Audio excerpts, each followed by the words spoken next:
के दिन उसने भाषण जो दिया, संविधान सभा की पहली बैठक जो है 9 दिसंबर 1946 को हुई। उसी तारीख को देखते हुए आज संविधान को बनाने में लगभग 2 साल 11 महीने 18 दिन लगा। उस अवधि के दौरान संविधान सभा के कुल 11 सत्र हुए थे। 29 अगस्त 1947 को संविधान सभा ने ड्राफ्टिंग कमेटी की चयन किया। ड्राफ्टिंग कमेटी की पहली बैठक दूसरे दिन यानी 30 अगस्त 1947 को हुई। तब से ड्राफ्टिंग कमेटी का काम 141 दिन तक चला। मूल संविधान में 243 अनुच्छेद 13 अपरिशिष्ट थे। अब अंतिम रूप से संविधान में 395 अनुच्छेद 8 परिशिष्ट है। सच कहा जाए तो ज़्यादा अच्छी चीज़ों को ढूंढना और चुनना काबिले तारीफ है। समिति ने अपने दोषपूर्ण सुझावों को वापस लेने की और उसके स्थान पर अच्छे सुझावों को स्वीकार कर लेने का साहस नहीं दिखाया होता तो मसौदा समिति की छुट्टी कर दी जाती और अहंकार का आरोप लगाया जाता। एक व्यक्ति को छोड़कर पूरे सदन ने प्रारूप समिति के कार्य को प्रशंसा की। मैं इससे बहुत खुश हूँ। मसौदा समिति भी धन्य हुई होगी कि पूरी सभा में इतना उदारता से उनके कार्य की प्रशंसा की गई। संविधान सभा के सदस्य और मसौदा समिति के मेरे साथियों को भी व्यक्तिगत रूप से मुझ पर जो बधाइयाँ बरसाई है उससे मुझे गर्व हुआ। आभार व्यक्त करने के लिए मेरे पास शब्द नहीं है। संविधान सभा में जब प्रवेश करते समय मेरे मन में अदृश्य समुदाय के कल्याण के अलावा कोई उद्देश्य नहीं था। मैंने अपने सपने में कभी नहीं सोचा था कि संविधान सभा में मुझे बहुत महत्वपूर्ण कार्य के लिए चुना जाएगा। तब मुझे मसौदा समिति का अध्यक्ष चुना गया तो मेरे आश्चर्य की सीमा न रही। मुझसे इस उम्र में अधिक योग्य अनुभवी लोग हैं। मैं सर अलाउद्दीन कृष्ण जी का अय्यर का भी उल्लेख करना चाहूँगा। फिर भी संविधान सभा ने मुझ पर विश्वास रखते हुए मुझे अपना प्रतिनिधित्व चुना, मुझे देश की सेवा करने का अवसर दिया। इसके लिए मैं संविधान सभा का बहुत ऋणी हूँ। संविधान बनाने के लिए मुझे जो गौरव मिला है उसका मैं अकेला भागीदारी नहीं हूँ। भारत सरकार के संवैधानिक सलाहकार सर BN राव को भी संविधान निर्माण कार्य का श्रेय देना होगा। इसी प्रकार प्रारूप समिति के सदस्यों को भी संविधान निर्माण का श्रेय देना होगा। बाबा साहब अम्बेडकर संविधान पर अंतिम भाषण संविधान सभा में दे रहे हैं। हालांकि इससे भी अधिक श्रेय सरकार के मुख्य प्रारूपकार CN मुखर्जी को भी दिया जाना चाहिए, जिन्होंने जटिल जानकारियों को भी सरल और वैधानिक भाषा में प्रस्तुत किया। मुखर्जी के अधीन काम करने वाले लोग के महत्व को टाला नहीं जा सकता, कारण कि कभी कभी उन्हें आधी रात तक काम करना पड़ता था। यह सब मुझे अच्छी तरह से पता है। बाबा साहब अम्बेडकर भाषण दे रहे हैं, ये इनका अंतिम भाषण, वो सारी चीज़ें लोगों से बात कर रहे हैं। यदि एक दिल के शासन के दबाव में सारी जनता मौन रहती तो संविधान सभा का कार्य निष्फल हो जाता। लेकिन संविधान सभा में कुछ विद्रोही सदस्य भी थे। मैं उनका भी धन्यवाद करता हूँ।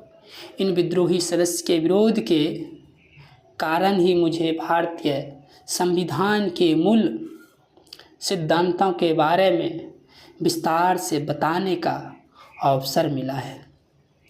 विशेष रूप से संविधान कम्युनिस्ट समाजवादी पार्टियों का द्वारा स्थापित है। वह संविधान को क्यों कोसेंगे? क्या संविधान खराब है इसीलिए वे साफ देते हैं? ऐसा बिल्कुल नहीं है। यहाँ कम्युनिस्ट पार्टी को भी तानाशाही के सिद्धांत पर आधारित संविधान की ज़रूरत है। यह संविधान सांसदीय गणतंत्र सिद्धांत पर आधारित है, इसीलिए वे उसका निषेध करते हैं। वही समाजवादी दो चीज़ें चाहते हैं।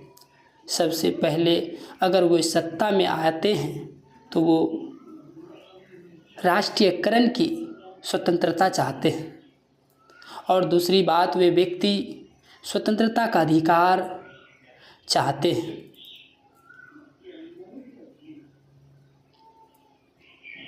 संविधान में संशोधन का प्रावधान किया गया है। यह अंतिम संविधान है। इस प्रावधान किया गया है। मैं इसे चुनौती देता हूँ कि इन परिस्थितियों में किसी राष्ट्र के विधानसभा ने सुधार के लिए ऐसा सुलभ संविधान तैयार किया गया होगा। अगर ऐसा हुआ तो अंत में अध्यक्ष महोदय के प्रति मैं आभार व्यक्त करता हूँ। संविधान के सदस्य के प्रति आपके द्वारा दिखाया गया शिष्टाचार और प्रेम रहेगा। कानून के नाम पर संविधान तैयार करने के कार्य में किसी को भी किसी प्रकार की बाधा नहीं डालने देने के लिए मैं आपका विशेष रूप से आभारी हूँ। मैं संविधान की खूबियों को मैं नहीं जानना चाहूँगा। कोई भी संविधान कितना भी अच्छा क्यों ना हो, अगर उसे लागू करने वाले लोग अयोग्य हो तो वह बुरा ही साबित होंगे। इसी प्रकार संविधान को लागू करने वाला यदि सक्षम हो और वो उसको सही तरीके से चलाए तो संविधान सच्चा साबित होगा। ये बाबा साहब अम्बेडकर संविधान जब बनकर तैयार हो जाते हैं तो संविधान सभा में संविधान पर अंतिम भाषण दे रहे हैं। एक और पाठ है, उनको भी कोई इसे साबित करके बताएं कि शांति काल के केंद्र सरकार के अधिकार का इस्तेमाल नहीं होगा। इसमें साफ है जो पर कहा गया है कि इसका इस्तेमाल सिर्फ इमरजेंसी में ही किया जाएगा। दूसरी बात है कि जब आपातकाल की स्थिति हो तो उस समय नागरिकों की निष्ठा घटक राज्यों के बजाय संघ के प्रति होनी चाहिए। ऐसा अधिकांश लोगों का मत है। इसका कारण है कि संघ राज्य ही सामूहिक उद्देश्य के लिए राष्ट्र की रक्षा करे के लिए कार्य करता है। इसीलिए आपातकाल के दौरान केंद्र सरकार को अधिक अधिकार देना उचित है। मैं अपने भाषण यहीं समाप्त कर देता, लेकिन मैं राष्ट्र के भविष्य के बारे में अपने विचार व्यक्त करना आवश्यक समझता हूँ। 26 जनवरी 1950 को भारत एक गणतंत्र राष्ट्र बन जाएगा। तब स्वतंत्रता का क्या होगा? क्या राष्ट्र अपनी रक्षा करेगा या फिर से खो देगा? यह पहला सवाल है जो मेरे मन में उठता है। मुझे देश के भविष्य की चिंता इस बात से है कि भारत एक बार पहले भी अपनी स्वतंत्रता खो चुकी है। यह भारत के कुछ लोगों को पाखंड के कारण खो गई थी। यही सच्चाई दिल पर को चुभती है। अंग्रेज लोग राजाओं को हराने में लगे हुए थे, जबकि सिक्कों का प्रावधान सेनापति गोलाबंद चुपचाप बैठा हुआ था। उसने राजपूत राजाओं को भी अंग्रेज के चंगुल से छुड़ाने का कोई प्रयास नहीं किया। 1857 में जब ब्रिटिश शासन के विरुद्ध भारत ने कई भागों को विद्रोह का झंडा फहराया, तब भी सिख लोग अन्य दंकों की तरह निष्क्रिय रूप से विद्रोह को देख रहे थे। भारत के इतिहास में जो भी हुआ क्या वही दोहराया जाएगा? इस प्रश्न से मन भयभीत हो जाता है। जातिगत भेदभाव और धार्मिक भेदभाव हमारे पाने दुश्मन है। नए उद्देश्यों को सामने रखकर जो नए राजनीतिक दल पैदा हुए हैं और बनने जा रहे हैं उनके दुश्मन को भी ढूंढने वाले हैं। यह इतना सत्य है कि यदि कोई विभिन्न दल अपने देश से अधिक अपनी विचारधारा को महत्व देते हैं तो उनकी स्वतंत्रता फिर से खतरे में पड़ सकती है। यह हमेशा के लिए नष्ट हो सकती है।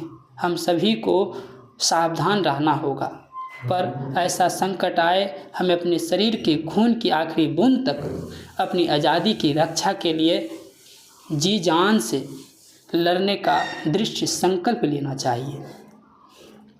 बाबा साहब ने तमाम सारे मुद्दों पर वो भाषण दे रहे हैं, लोगों को समझा रहे हैं कि आने वाले भविष्य में कैसे होंगे। संविधान लागू हो तो गया, लेकिन ये चलेंगे कैसे, कैसे चलाओगे, कैसे अपना जीवन व्यतीत कर रहे हैं। ये दलित लोग, चंद लोगों को राजनीतिक सत्ता मिलने के कारण बहुजन समाज को कभी भी अपनी ग्रामीण प्रगति करने 26 जनवरी 1950 को भारत एक राष्ट्र स्वतंत्र होगा। इसका मतलब ये हुआ कि राज को जनता द्वारा जनता के लिए चलाया जाएगा। उस दिन भारत को यह सब मिल जाएगा। तब भारत के तांत्रिक संविधान का क्या होगा? क्या इस भारत संविधान को बचा पाएगा या फिर उसे नष्ट कर देगा? जिस देश में लोकतंत्र का ज़्यादा इस्तेमाल ना हुआ हो, उस देश में लोकतंत्र को नई चीज़ माना जाता है। भारत इस देश में से एक है। इस देश में लोकतंत्र अपने राजकीय व्यवसाय के बारे में बताते हुए अपने स्थान पर खुद को स्थापित करने के लिए तानाशाही को आमंत्रित करने का संभावना जा सकता है। उभरते लोकतंत्र में भारत को बाहरी हिस्से को सुरक्षित रखा जा सकता है, लेकिन व्यवहार में तानाशाही की पांव पसारने की संभावना है, और ऐसा भी हो संभव है। यदि लोकतंत्र का अस्तित्व यहाँ कायम रखना है तो मेरे विचार सबसे पहले हमें यहाँ करना चाहिए कि हमें अपने सामाजिक आर्थिक लक्ष्यों को प्राप्त करने के लिए संवैधानिक तरीके का पालन करना चाहिए। इसका अर्थ है कि हमें विनाशकारी मार्ग को छोड़ना होगा, जिससे कानून तोड़ना और सहयोग सत्याग्रह को छोड़ना होगा। लोकतंत्र के अस्तित्व के लिए हमें दूसरी बातें यह भी कहनी है कि जो लोग लोकतंत्र के झंडे को हमेशा ऊंचा रखने के लिए उत्सुक हैं, उनके लिए जॉन स्टुअर्ट ने एक खतरे का संदेश दिया था, जिसका पालन करना है वह बहुत ज़रूरी है। वे कहते हैं, कोई कितना भी महान व्यक्ति हमारे बीच क्यों ना हो, फिर भी किसी को स्वतंत्रता के फूल के उसके चरणों में नहीं रखना चाहिए। ऐसे महान व्यक्ति के प्रति आभार व्यक्त करने के लिए, जिससे जीवन भर अपनी मातृभूमि की सेवा की है, वह गलत नहीं है, लेकिन आभार जताने की एक भी सीमा होती है। आयरलैंड देशभक्ति डैनियल कॉर्नेल ने इस संबंध में बड़े धार्मिक और मार्मिक विचार व्यक्त किया है। कोई भी पुरुष आत्मसम्मान की बलि देकर कृतज्ञता नहीं कर सकता है। कोई भी महिला शील का त्याग कृतज्ञ नहीं हो सकती है। कोई भी राष्ट्र स्वतंत्रता का त्याग करके कृतज्ञ व्यक्त नहीं कर सकता है। फिर बाबा साहब की विचारों को मैं पढ़ रहा हूँ और मैं आपको बता रहा हूँ। एक और पाठ है, उनको भी का अवसर नहीं मिला। इससे मानव जीवन का क्या महत्व है, इसका अंदाज़ा बहुजन समाज को भी नहीं हो सका। उसे अब लगता है कि उसे अपना व्यवहार करना चाहिए। उसके लिए उसे अधिकारों की आवश्यकता है, और वह अब उन अधिकारों को प्राप्त करने के लिए तैयार। बहुजन का स्वाभिमान अब जागा है। उनमें से खुद को जगाने की प्रेरणा होती तो उससे कलह वर्ग युद्ध नहीं बदलना चाहिए। अगर ऐसा होता तो वह देश में फूट दरार और विभाजन का माहौल पैदा हो जाएगा। यह स्थिति देश के लिए घातक साबित होगा। इसीलिए सभी को लोकतंत्र के सिद्धांत का पालन करना होगा। स्वतंत्रता का एक सुखद वस्तु है, इसमें से कोई भी संदेह नहीं है, लेकिन आज़ादी ने हमें हर एक बड़ी जिम्मेदारी डाल दी है। हमें ये बात नहीं भूलनी चाहिए। इसके बाद अगर भविष्य में कुछ गलतियां होती है तो जिम्मेदारी दूसरों पर नहीं डाली जाएगी। हमें स्वयं उन्हें स्वीकार करना होगा। वे लोगों के लिए सरकार चलाने को तैयार है। हमने इस सिद्धांत की मूर्ति स्थापित की है। राज्य को लोगों द्वारा चलाया जाना चाहिए और संविधान रूपी मंदिर लोगों को चलाया जाना चाहिए। यदि हम उस मंदिर को पवित्र वातावरण में सुरक्षित रखना चाहते हैं तो हमें रास्ते में बाधा के रूप में खड़ी नकारात्मक चीज़ों को समझने में देरी नहीं करनी चाहिए। लोगों के लिए चलाए जाने वाला राज्य द्वारा चलाए जाने वाले राज्य से बेहतर होती है। ऐसी जागरूकता जनता में आनी चाहिए। इस बाधा को रास्ते में हटाने से हमें लापरवाही नहीं करनी चाहिए। देश की सेवा करने का यही एक तरीका है। मुझे इसके सिवा कोई और रास्ता नज़र नहीं आता है। मैं संविधान की शिल्पकार हूँ। मैंने जो संविधान तैयार किया है उसमें पाली भाषा ने अपनी उपस्थिति दर्ज कराई है। दूसरी बात है कि राष्ट्रपति भवन में गौतम बुद्ध की शिक्षाओं का भी पहला सम्मान धम्म चक्र परिवर्तन अंकित किया गया है। मैं यह मामला ब्रह्मदेश के अध्यक्ष डॉक्टर JP मसलेंकर के संज्ञान में लाया है। वे देखकर बहुत हैरान हुए। तीसरा भारतीय संसद के प्रतीक के रूप में अशोक चक्र को संविधान में भारत सरकार के प्रतीक के रूप में स्वीकार किया गया। ये सब करते हुए मुझे हिंदू, मुस्लिम, ईसाई और अन्य सांसदों की विशेष विरोध का सामना नहीं करना पड़ा। मैंने संसद में इतना स्पष्ट व्याख्या की है। ये बाबा साहब की अंतिम भाषण थी और मैं ये किताब पढ़ रहा था तो और उसमें बहुत सारी चीज़ों को छूटा भी गया है। तो जब संविधान बनकर तैयार हो गया, संविधान 26 जनवरी को लागू होना था और संविधान सभा से लागू होने से एक दिन पहले फिर संविधान पर विचार विमर्श किया गया और उसी टाइम बाबा साहब अम्बेडकर संविधान पर अपना विचार व्यक्त कर रहा था। कैसे बना, क्यों बना और किसने साथ दिया। उसने कहा कि संविधान एक आदमी ने नहीं बनाया है। संविधान बनाने का बहुत सारे लोगों का श्रेय है। जिसने 1 मिनट भी, 1 लाइन भी लिखा है तो उनको भी संविधान बनाने का श्रेय जाता है। और ये चीज़ें सबको समझनी चाहिए। इस देश में अगर आप किसी धार्मिक हाथों में अगर आप देश दे देंगे तो वो धार्मिक तरीके से चलाएंगे। बाबा साहब अम्बेडकर ने साफ कहा कि संविधान एक अलग चीज़ है और धार्मिक चीज़ एक अलग है। धार्मिक लोग अगर इस राजनीति में आएंगे, वो प्रधानमंत्री, मुख्यमंत्री बनेंगे तो वो धार्मिक तरीके से ही सब देश को और राज्य को चलाने का काम करेंगे।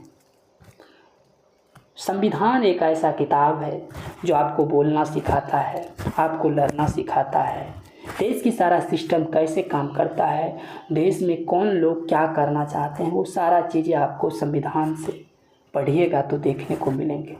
बहुत सारे आजकल लोग बहाना बनाते हैं, पढ़ाई नहीं करना चाहते हैं। तो बाबा साहब की किताबों को पढ़िए, बाबा साहब संघर्षों को पढ़िए। बहुत सारे हमारे देश में महापुरुष, उन सब को पढ़िए, फिर आपको पढ़ने में खूब मन लगेगा। किताब को जब आप पढ़ने लगेगा तो काफ़ी मन लगता है। और इसका एक कहानी है बाबा साहब अम्बेडकर की, मैं आपको सुनाता हूँ। बाबा साहब के एक छोटा सा वो अपनी आत्मकथा में लिखता है पुस्तक प्रेम। बाबा साहब पुस्तक से किस तरह से उनका प्रेम था, थोड़ा सा एक कहानी है, उनको सुनिए। बाबा साहब का एक अपना लाइब्रेरियन था। वह अपनी पुस्तक संपदा सिद्धार्थ महाविद्यालय को सौंपते हुए बाबा साहब ने कहा, मैं अपने जीवन का प्यारा साथी तुम्हें सौंप रहा हूँ। बाबा साहब अपने पुस्तकालय एक विद्यालय को दे रहा था। उसने कहा, मैं अपना प्राणों से प्यारा अपना साथी आपको सौंप